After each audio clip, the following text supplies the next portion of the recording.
une vidéo longue, mais Ouais, je peux mettre tu pause. pourras accélérer. Quoi, je pense qu'on peut, moi, c'est sur YouTube, donc tu peux accélérer. Donc on est sur des calculs de primitives. Je t'enverrai le PDF.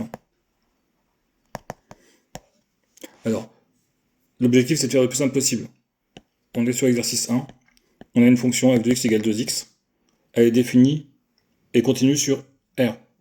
Donc elle a une primitive sur R. On va pas le faire à chaque fois de dire qu'elle est continue. Toutes nos fonctions, de toute façon, elles sont continues sur un ensemble de définitions. D'accord?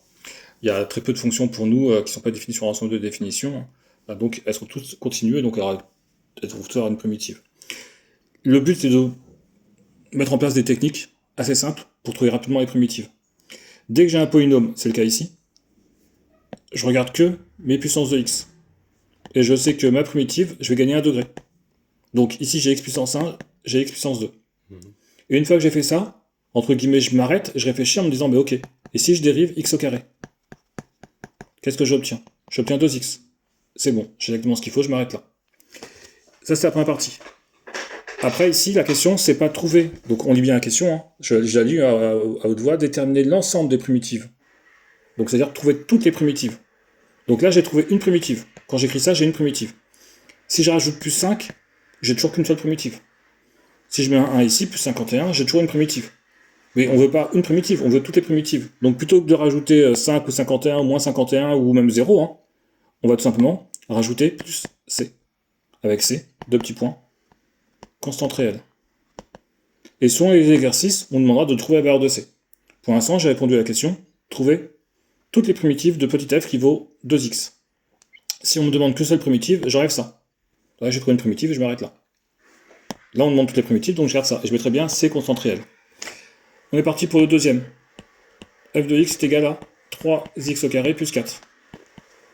Pareil, c'est une fonction qui est continue sur R, donc elle a une primitive. Je m'occupe que des puissances. Ici, c'est comme si j'avais x puissance 0. La primitive de x2, bah, c'est x3. Et quand je dérive x puissance 3, j'obtiens 3x au carré. C'est nickel, j'obtiens exactement ce qu'il faut, je touche pas. Ici, donc j'ai dit 4. On peut même pas mettre x puissance 0, c'est juste pour te montrer. Hein. Mais en gros, ben, ça va faire 4x. Puisque quand j'arrive 4x, j'obtiens 4. Plus une constante, c'est que je recopie pas, constante réelle. C'est bon pour l'instant? J'ai pas compris. Donc, dès que tu as un polynôme et que tu cherches la primitive, c'est le contraire de dérivée. D'accord? Donc, tu regardes tes puissances. Tu gagnes 1 degré quand tu fais une primitive. Pourquoi? Parce que quand tu dérives, tu perds 1 degré. Quand tu dérives x puissance n, tu obtiens x puissance n-1. Tu as bien perdu 1 degré ici, Mhm. en dérivant. Quand je fais une primitive, bah, je gagne 1 degré. Bien sûr, il y a aussi un n qui va apparaître devant, mais là, pour l'instant, je m'occupe que du x. Ok. Donc, je gagne 1 degré. Après, il faut que quand je dérive cette fonction-là, parce qu'une primitive, c'est telle que grand f est égal à petit f. Quand je dérive ça, il faut que j'obtienne ça. Mhm. Quand je dérive x puissance 3, j'obtiens bien 3x au carré. Donc c'est bon pour ça. Mhm. La primitive de 4, c'est 4x. Pourquoi? Quand je dérive 4x, j'obtiens 4. Plus une constante parce que je demande toutes les primitives. C'est bon? Mhm. Petit 3. f de x est égal à x au carré. Pareil, hein, continue sur R, donc elle est une primitive. X puissance 2, sa primitive, ça va être x puissance 3. C'est pas fini. Hein. Quand je dérive x puissance 3, qu'est-ce que j'obtiens? 2x carré. Ok, 3x au carré. Ah ouais.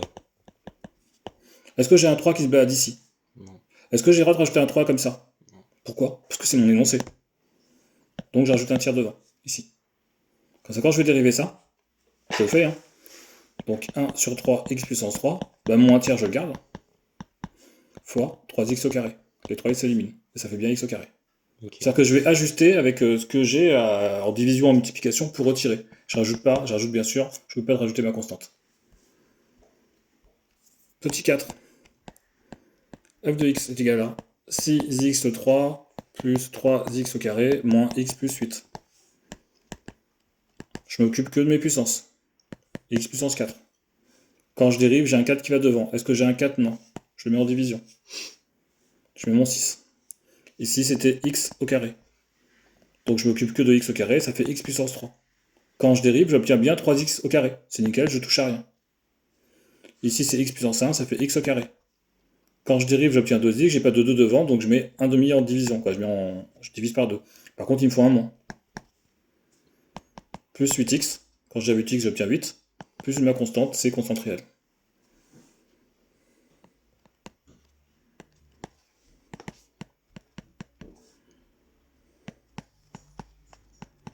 J'en fais un petit peu et après je te laisserai faire des exercices. Donc x puissance 7, bah, ça fait x puissance 8. Sauf que quand je vais dériver, je vais avoir un 8 qui va apparaître devant, j'en veux pas. Je le retire en division. Il me faut un 5, je mets un 5. x3, ça fait x puissance 4, la primitive. Quand je dérive x puissance 4, j'obtiens 4x3. Il y a un 4 qui va aller devant, mais j'en veux pas, donc je le mets ici, et il me faut un moins 3. Plus c.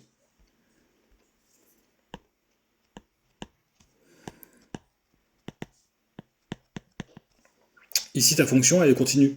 Soit sur R plus étoile, soit sur R moins étoile. Donc quand tu feras une primitive, tu diras soit je fais une primitive ici, soit je fais une primitive ici. Je fais une primitive sur, sur un intervalle sur lequel la fonction est continue. Ici, x doit être différent de 0. Donc il y a une coupure. Donc nous, dans l'énoncé, on nous dit qu'on travaille dessus, là, sur cet intervalle-là. Elle est continue sur cet intervalle-là, donc elle a une primitive. La primitive de ça, c'est du courant. C'est 1 sur x. J'ai pas fini quand je dis c'est 1 sur x. À chaque fois, je mets le truc principal et après j'ajuste. Quand je vais dériver 1 sur x, mon cours il me dit que ça fait moins 1 sur x au carré. Dérivé de 1 sur x. J'ai pas de moins ici qui se balade, donc je l'ajuste ici. Et je rajoute ma constante, toujours, j'écris bien deux petits points, c'est constante réelle. Ça marche pour ça? Oui. Après, petit 7. f de x est égal à 1 sur x. Pareil, Mais si je veux dire x est positif, c'est dans l'énoncé, de toute façon, R plus étoile. ln de x. La dérivée de ln de x, c'est 1 sur x. Et bien sûr, x, il doit être positif. Ok pour ça. Si jamais, je mettais un 7', un 7 bis, si jamais on te dit, j'ai ça, mais que x est négatif. D'accord? On a le droit de dire x est négatif. Donc tu me dis, moi je connais la primitive de 1 sur x, c'est n de x, sauf que là x est négatif. Et j'ai pas le droit d'avoir des x négatifs dans un logarithme. Donc il y a un souci. Première possibilité, je mets une valeur absolue ici. Bon, moyen. Je connais même pas trop les fonctions avec des valeurs absolues. Ok. Donc c'est pas ça très très joli. Bon, moi je le ferai pas comme ça. J'ai déjà vu le faire, mais moi je. Deuxième possibilité, donc j'ai mon énoncé. J'ai le droit de modifier un petit peu mon énoncé tant qu'il n'est pas modifié. Ça ne veut pas dire grand chose ce que j'ai dit, mais ce que je veux dire c'est que j'ai le droit par exemple de mettre un moins x ici, un moins devant le x ici, à la condition que je mets un moins ici. Ou un moins devant le 1 comme ça, c'est pareil. En gros, c'est comme si j'avais 3 sur 2 et j'ai écrit ça fait moins 3 sur moins 2. Maintenant, je fais ma primitive. Ça fait ln de moins x. D'accord? Donc là, x est négatif. Et ça veut dire que moins x ici est positif. Donc là, moins x, ça, c'est positif. Et je mets un moins ici. Okay. D'accord? Le moins, c'était celui-ci. Quand je dérive ln de moins x, d'accord? Et encore, le moins, il servira pas à grand-chose, je pense. On va vérifier. On sait que ln de u, ça fait u' sur u. Donc ln de moins x, ça fait moins la dérivée de x, donc moins 1 sur moins x. Ça marche, il n'y a même pas besoin de mettre de moins ici. Le moins, il va apparaître tout seul en faisant la dérivée. Ok pour ça? Oui. La primitive, donc j'en suis sur le 8. J'ai pas rajouté plus c, je l'avais mis au-dessus, je crois. f de x égale e de x, c'est facile, les exponentielles, c'est toujours facile. Je recopie mon exponentielle et j'ai vérifié si ça marche en dérivant. Quand je dérive e de x, j'obtiens bien e de x. Plus c. On est parti avec l'exercice 2. L'exercice 2, on va faire les primitives de e de u. La primitive de e de u, ce sera e de u. C'est pas fini, Là, je mets une pause, mais c'est pas fini, il manque quelque chose. Sauf que quand je dérive e de u, alors avant de dériver e de u, je rappelle que e de x, la dérivée c'est e de x, on a fait juste au-dessus, juste l'exercice au-dessus. Et quand je dérive e de u, ça fait u' e de u. Ce qui veut dire qu'il me faut un u' ici. C'est-à-dire que ma formule, ça y est. C'est ça qu'il faut que j'utilise. C'est-à-dire que maintenant on sait que la primitive de u' e de u, c'est e de u. D'accord? Alors, on regarde par exemple f de x est égal à e de 3x. Tu as deux manières de faire ce genre de choses. Tu appliques ta formule, tu me dis moi je sais que u' E de U. La primitive, c'est E de U. Je mets bien P pour bien montrer qu'on fait une primitive. Et donc toi, tu vois, pour l'instant, sur petit f. Tu me dis, moi, il me faut ça. Mon U, on sait qu'il vaut ça. Donc il me faut un 3 devant. Sauf que t'as pas le droit de dire, bah, j'ai petit f, je rajoute un 3 en multiplication, c'est gentil, c'est comme si t'avais 10 euros et tu mets un 3 devant, ça fait 30 euros. Tu peux pas. T'es obligé de mettre un tiers devant. Maintenant, tu passes à la primitive. La primitive de ça, donc c'est U' de U. 3 E de 3x. Ta primitive, c'est E de 3x. C'est E de 3x. Sauf que t'as ton 1 tiers devant. C'est une constante, hein. Regarde. Ça y est. Plus C. Calculer l'ensemble des primitives, donc plus C. Je ne mettrai plus C, hein. On va considérer que voilà, plus C, on ne met plus pour l'instant. Voilà la première méthode de faire. J'ai vraiment essayé de suivre ma formule. Ok. Deuxième possibilité, un petit peu plus rapide. Parce que quand on a des exponentielles, c'est toujours assez simple. Tu te dis un peu comme pour les logarithmes, les polynomiaux de tout à l'heure. Tu dis, bah, je recopie, je dérive. E de 3x, quand je dérive, j'obtiens 3 E de 3x. Bah, moi, je veux pas de 3 ici, donc je mets un tiers devant. Juste en logique. Tu n'as pas utilisé U' de U donne E de U. Ok. Voilà. On continue. Petit 2. F de x est égal à 4 E de 2x plus 6. Ta primitive, je m'occupe de ça. La primitive de l'exponentielle, je recopie mon exponentielle. Quand je vais dériver E de U, je rappelle que ça nous fait U' E de U. Donc quand je vais dériver ça, je vais avoir un 2 qui va apparaître devant. J'ai pas de 2 qui se balade, ça c'est un 4. Donc je mets mon 2 en division. La dérivée de 2 E de 2x plus 6, ça fait 2 E de 2x plus 6. Ça marche. Donc quand je dérive ça, j'obtiens pas directement ça. J'obtiens un 2 en trop, je le divise par 2. Et je rajoute mon 4 qui était ici en multiplication. Et après, bien sûr, je simplifie. 2 E de 2x plus 6. C'est bon pour l'instant? Ouais. Bien sûr, hein, je peux faire aussi rédaction un peu plus longue. Hein. Encore une fois, je refais le même avec une rédaction un tout petit peu plus longue. Tu dis, ben, U' E de U. Le cours, il me dit, parce que c'est du cours, ça. Hein. Ça, c'est le cours, hein, ce que je mets ici. Hein. C'est E de U. Donc, je vais identifier. Moi, je sais que mon U, j'ai pas le choix. Hein. Si mon U il est donné par l'énoncé, mon U' il est donné aussi par l'énoncé, mon U' il vaut 2.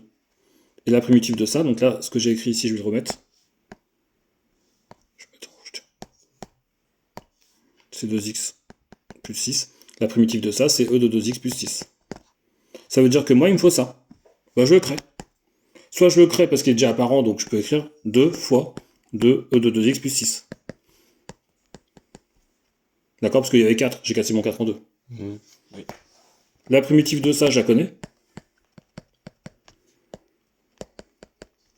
Et mon 2, il est en multiplication, je le garde. D'accord? C'est comme quand tu avais la primitive de 5x3. Tu cherches la primitive de x puissance 3, c'est x puissance 4 sur 4. Ton 5 il est en multiplication, tu le gardes devant. Ok, c'était le 2 que j'ai gardé.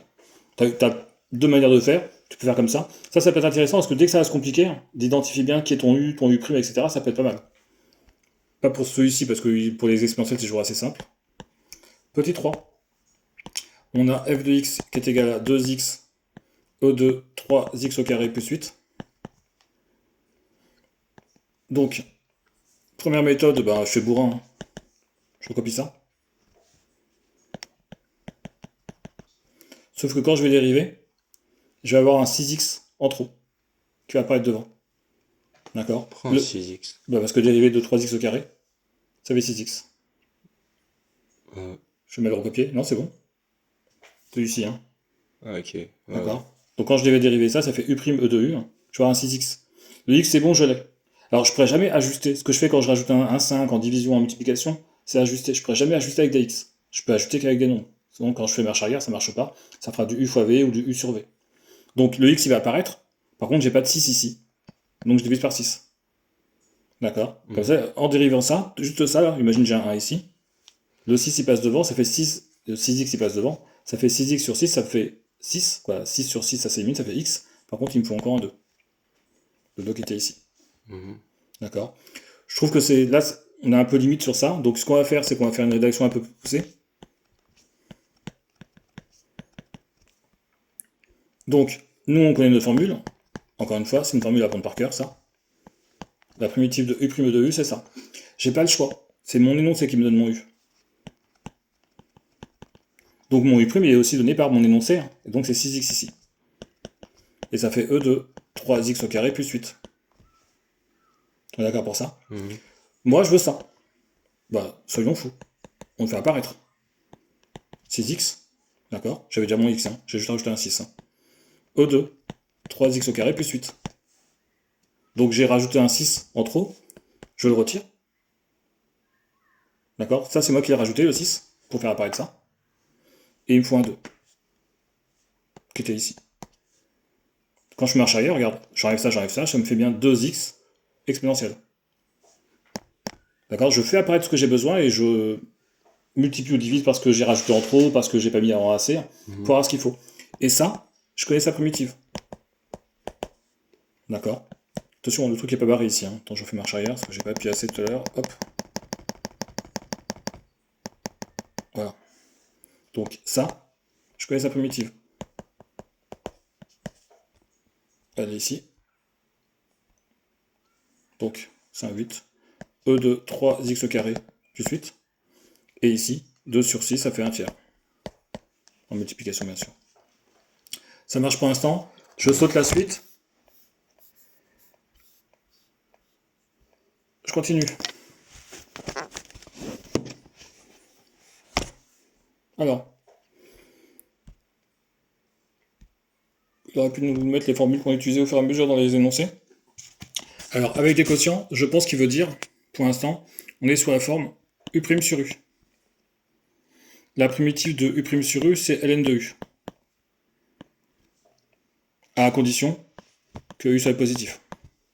D'accord, sinon ça ne marchera pas. Il faut se débrouiller pour faire apparaître un U positif. Je peux mettre de nombre négatif ici, dans le logarithme. Donc l'idée, c'est pour l'instant, dans cette partie-là, c'est de faire ça. On verra qu'il y a d'autres formules avec des quotients. Mais je pense que le premier, c'est celui-ci. Donc on a f de x, qui est égal à 3 sur 3x plus 2. On nous dit bien que x appartient à moins 2 tiers plus infini. Ça veut dire que ça, c'est toujours plus grand ou égal à 0. D'accord. On va identifier notre formule, donc on remet notre formule. Là, ça y est, maintenant, on écrit les formules qu'on utilise. Le u, on n'a pas le choix. D'accord. 3x plus 2. Donc u', il vaut 3. Ta primitive, c'est ln de 3x plus 2. Ta primitive, c'est ln de 3x plus 2. Alors, on peut aller vérifier que c'est bien positif, mais on s'en doute bien que c'est positif. D'accord? Nous, pour écrire ça, il faut que 3x plus 2 soit positif. C'est-à-dire qu'avant même d'écrire ça, il faut que 3x plus 2 soit positif. 3x plus 2 est positif, c'est seulement si. 3x est plus grand que 2, c'est seulement si, ça veut dire équivalent. X est plus grand que moins 2 tiers. Et comme par hasard, bien sûr, c'est sur le bon ensemble qu'on travaille. Donc on sait que ça, de toute façon, c'est positif. On fait le deuxième. Donc ça, c'était le premier. Et c'était l'exercice, j'ai marqué. C'était l'exercice 3. Je vais pas tous les faire, hein, parce qu'après, c'est à toi de les faire. Mais j'en fais déjà pas mal. Donc on a 2 sur moins 5x plus 3. Alors, juste une petite remarque avant même de faire celui-ci. On ne sait pas faire la primitive de petit f sur petit g. On aurait bien voulu écrire que c'est grand F sur grand G. Je vais écrire comme ça. On aurait bien voulu écrire que la primitive, c'est grand F sur grand G. Sauf que quand je vais dériver, d'accord, ici je dérive, avec le D, F sur G, quand je dérive, ça fait grand F' fois G, moins grand G' fois F sur G au carré. Grand F' c'est petit f, hein, fois G, plus, je sais pas pourquoi je vais mettre un plus, moins petit g fois f sur G au carré. Et ça, tu fais ce que tu veux, hein, c'est pas égal à ça. Hein. Donc ça ne marche absolument pas, de dire que la primitive de U sur V ou de F sur G, ça fait primitive de grand F divisé par primitive de grand G. Ça ne marche absolument pas, parce que quand je fais marche arrière, ça fait vraiment un autre bloc, qui n'a absolument rien à voir. Donc il faut trouver autre chose. Donc on est reparti sur je rappelle que nous, on est en train de faire ça. U' sur U, avec U qui est positif, c'est une obligation. Ta primitive, c'est ln de U. Là, on est sur le petit 2, exercice 3, et on a f de x qui est égal à 2 sur moins 5x plus 3. Nous, ce qui nous intéresse, c'est la forme générale. J'ai un quotient, et j'ai quelque chose qui ressemble à du U en dessous. Donc je reprends ici, c'est-à-dire que je reste sur ma formule, je mets ma barre de fraction, je mets 5x plus 3. J'ai pas le choix. Si mon U vaut ça, mon U', il faut que ce soit égal à moins 5. La primitive, ce sera ln de moins 5x plus 3, à la condition que moins 5x plus 3 est positif. Donc, on va vérifier quand est-ce que moins 5x plus 3 est positif. C'est positif si et seulement si moins 5x est plus grand que moins 3. Mais par contre, si ça, ce qu'on a fait là. À quel niveau? Bah là, à partir de là. Alors, pour l'instant, j'ai identifié, je sais que je vais utiliser cette formule-là. La formule qui est ici. Ok. J'ai identifié mon U. Donc si U il vaut moins 5x plus 3, U' il vaut moins 5. Et la primitive de U' sur U, c'est ln de U. Oui. Donc la primitive de ça, c'est ça. Oui, mais à la base, on avait ça, pas ça. Ah mais pour l'instant, j'ai pas fini, hein. J'ai juste dit que la primitive de ça, c'était ça. Mhm. J'ai juste dit que avant de continuer, je vais quand même juste vérifier que ce que j'ai écrit ici, c'est positif. Ok. J'ai pas encore ma primitive, hein. J'ai un 2. Hein. Ok. D'accord? Mais encore une fois, c'est mon U qui me dit combien vaut mon U'. Mhm. C'est pas lui qui va me dire combien vaut mon U'. D'accord? Donc pour l'instant, je vais juste vérifier que j'ai le droit d'écrire ce que je mets en rouge ici. Sinon, il va falloir que je réfléchisse plus.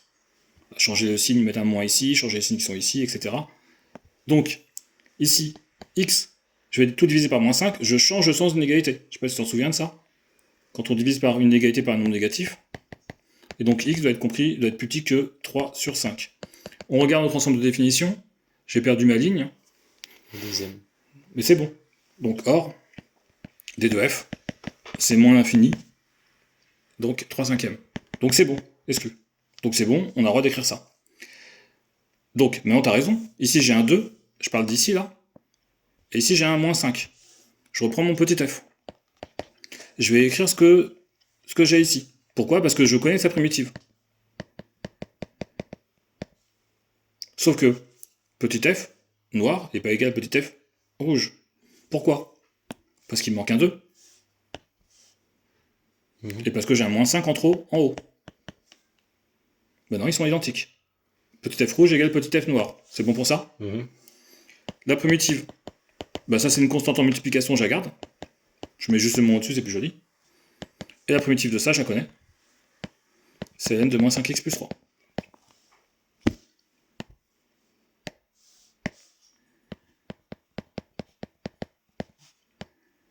Ça marche pour ça?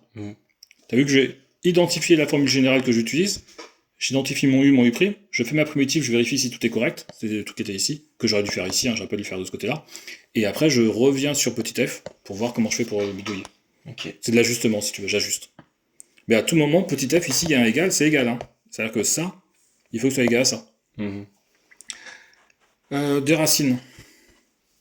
D'abord, je donne un autre exemple. F de x est égal à 1 sur 2 racine de x. C'est un 2 ici. Hein. Je vais le refaire.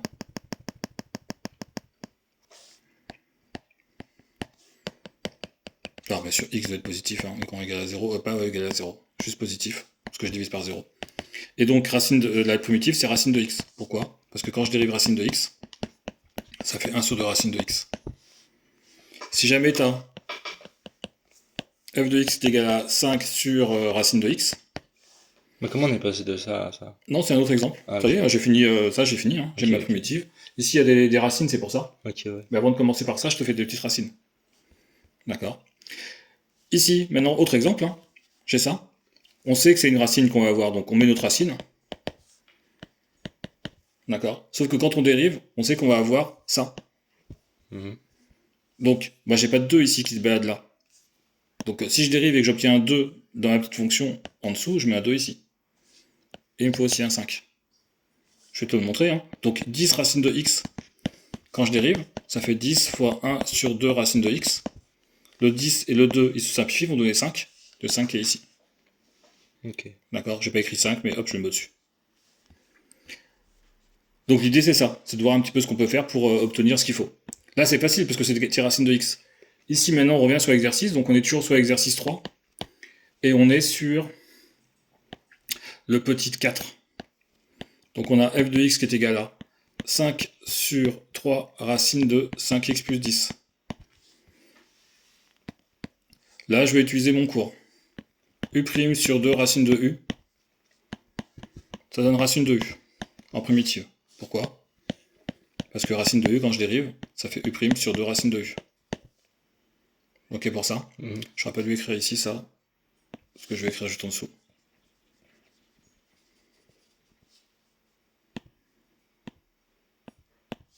Donc, racine de u, quand je dérive, ça fait U' sur 2 racine de u. Moi, ce qui m'intéresse maintenant, c'est trop compliqué pour que je fasse de tête. Parce que souvent, je vais me tromper sur la division. Est-ce que je mets une division par 3 en haut, en bas, etc., etc. Donc, ce que je fais, c'est que je regarde toujours mon u. Je mets ma barre de fraction. Et si je mets 5x plus 10, je mets ma racine, bien sûr. Je mets mon 2. Et je mets u'. U' vaut 5. U' il est donné par mon u1. Même si ça ne ressemble pas. Pour l'instant, j'ai juste utilisé ça. Ma primitive, ce sera racine de 5x plus 10. C'est bon pour ça? Maintenant, je reviens ici, je me débrouille pour que ça, ce que j'entoure en rouge, il apparaisse. Donc, je recopie tout simplement. Et je regarde ce qu'il y a en trop, ce qu'il n'y a pas en trop. Il y a un 2 en trop en division. Je le remets ici. Si je fais marche arrière, entre guillemets, si je fais ça et ça s'élimine. J'ai plus de 2 en trop. Par contre, il me manque un 3. Alors, je retire, parce que je les veux, mes 2. Il me manque un 3 en division, je le rajoute ici. Ça, ce que j'entoure en vert, c'est bien égal à ça. Je fais ma primitive. La primitive de ce qui est en rouge, je connais, c'est racine de 5x plus 10. Et je garde 2 tiers devant en multiplication. Et là, j'ai ma primitive. D'accord? Alors, j'ai pas vérifié que 5x plus 10 était positif, mais c'est positif de toute façon par rapport à l'ensemble de définitions, puisque c'est dans l'ensemble de définitions qu'on nous donne. D'accord? Je ne crée pas une nouvelle racine tout seul. La racine, elle était là, elle était déjà présente dans f de x, elle est présente à la fin. Donc de toute façon, il faut que ça soit positif. C'est pas comme tout à l'heure où j'avais du u' sur u, où je crée du ln de u, et là j'ai pas le choix. En créant ça, il faut que u soit positif. Techniquement, je pars de ça, je m'occupe pas de la primitive, je m'occupe pas de faire une primitive, u il peut être négatif ou positif, ça pose pas de souci. En créant mon ln de u, je force à ce que u soit positif. Ici j'avais déjà une racine, donc ce qui est en dessous doit être positif. J'ai toujours une racine, ce qui est en dessous de la racine doit être positif.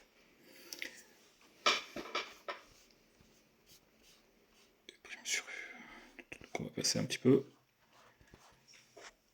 Autre type de... Donc pour l'instant, je résume juste un petit peu ce qu'on a fait. On a fait les polynômes. On sait faire. Les polynômes, voilà. On a fait les formes un peu 1 sur x. ln de x, avec x qui est positif. On a fait les racines de x. D'accord, la primitive. Alors pas racine de x comme ça, on sait pas faire. Enfin, si on sait faire, mais pas tout de suite. Quoi, pas 1 sur 2 racines de x. On a vu que la primitive, c'était racine de x. On a vu 1 sur x au carré. La primitive, c'est 1 sur x. Quand je dérive 1 sur x, j'obtiens moins 1 sur x au carré. On a vu les logarithmes, on a vu les polynômes, ça, ça, ça, ça. On a vu la primitive de e de x, c'est e de x. Et la primitive de u' e de u, c'est e de u. On a vu u' sur u. La primitive, c'est ln de u, avec u qui doit être positif. On a vu u' sur 2 racine de u. La primitive, c'est racine de u, toujours avec u qui doit être plus grand que 0, ici strictement, parce qu'on divise sinon, on divise par 0, il n'y a pas de égal. Et il va pas nous manquer grand chose, il va nous manquer les u' sur u puissance n. Et il va nous manquer...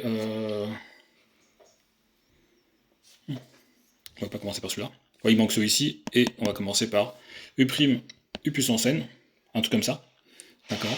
Et il va nous manquer aussi les u' sur u puissance n comme ça.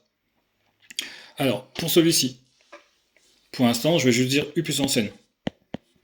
La primitive, c'est u puissance n plus 1. Sauf que quand je vais dériver, je rappelle que quand je dérive x puissance n plus 1, j'obtiens le n plus 1 devant en multiplication, fois x puissance n plus 1 moins 1, donc n. Je perds un degré. D'accord. Là, c'est pareil. Quand je vais dériver, quand je fais marche arrière, je vais faire avec le n d'abord. J'obtiens le n qui passe devant, u puissance n moins 1. Mais devant, je mets un u' en multiplication. J'ai pas le choix. c'est dérivé de fonctions composées. Ok. U puissance n plus 1, parce que on dira toujours, on fait la primitive de U puissance n, on dira pas on fait la primitive de U puissance n moins 1, donc on sera obligé de partir de là. Donc, quand je fais dériver ça, il y a toujours des primes devant, n plus 1, parenthèse obligatoire, hein, et je mets n plus 1, je perds 1 degré, ça fait n.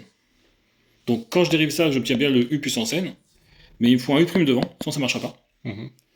Et il me faut un n plus 1. Soit le n plus 1 il est ici, mais tu vois que dans tous les bouquins ils ne le mettent pas là, ils le mettent ici en division. D'accord? Comme ça c'est plus simple. Tu n'as plus qu'à identifier U', U puissance n, et ta primitive ce sera ça. Je refais, parce que maintenant il faut juste mémoriser la formule. La primitive de U', U puissance n, c'est U puissance n plus 1 sur n plus 1. Tu vas me dire ok, donc ça nous en fait une de plus. Et après tu auras la primitive de U' sur U puissance n. Et ben en réalité tu feras comme ça.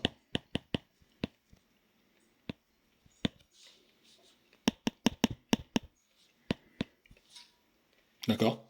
Tu feras ça, c'est-à-dire que tu montes ton U puissance n, tu le montes au-dessus, et tu fais la même règle. Ok. La même règle que ça. Donc tu dis je gagne 1 degré. Parce que c'est ça qu'on a fait, on est passé de n. On est passé de n à n plus 1, donc tu gagnes 1 degré. Ça fait U puissance moins n plus 1. Et tu divises par n plus 1, donc par moins n plus 1. Et là on va l'appliquer. On va l'appliquer ici par exemple. Donc on est sur l'exercice 4, je regarde juste ce qui reste après c'est bon. On est sur l'exercice 4. Après, là, dans tout ça, il y a toutes les primitives à savoir faire. À peu près, ouais. Ok. On est sur l'exercice 4. On a donc 3x moins 1 puissance 6. Là, il n'y a pas tout à avoir. Hein. Tu as un bloc puissance n. D'accord? C'est U puissance n. On sait que la primitive, c'est U puissance n plus 1. Il nous faut un U' devant. Et ici, on aura n plus 1. Donc toi, ton objectif, je vais juste écrire un peu mieux. Parce que là, tout est l'un sur l'autre. Donc, U puissance n. La primitive, c'est U puissance n plus 1. Sauf que quand tu dérives, tu auras un U' qui va aller devant et tu as un n plus 1 ici. Ton objectif, toi, c'est d'identifier ton U. T'as pas le choix, le U, c'est 3x moins 1, c'est là où il y a la plus grosse puissance. Donc, 3x moins 1 puissance 6, donc ton n il vaut 6. Si U il vaut 3x moins 1, il te faut un 3 devant, pour le U'. Ta primitive, c'est 3x moins 1 puissance 7, puisque tu gagnes un degré, divisé par 7. Toi maintenant, entre guillemets, tu sais ça. Tu sais que la primitive de ça, c'est ça. Donc il faut s'en servir. On se débrouille pour faire apparaître, parce que j'ai entouré en rouge, donc 3 facteurs de 3x moins 1 puissance 6. Sauf que j'ai pas le droit de mettre un 3 ici comme ça. Là, il n'existe pas. Donc si je rajoute un 3, je le retire. Primitive de ça, le cours il est ici. Donc ça nous fait 3x moins 1 puissance 7 sur 7. Et je mets moins un tiers devant. Voilà à peu près pour ça. Après bien sûr il y a d'autres techniques, etc. Mais grosso modo on a fait à peu près le cours de tout ça. Là il faut faire les exercices maintenant. Ok.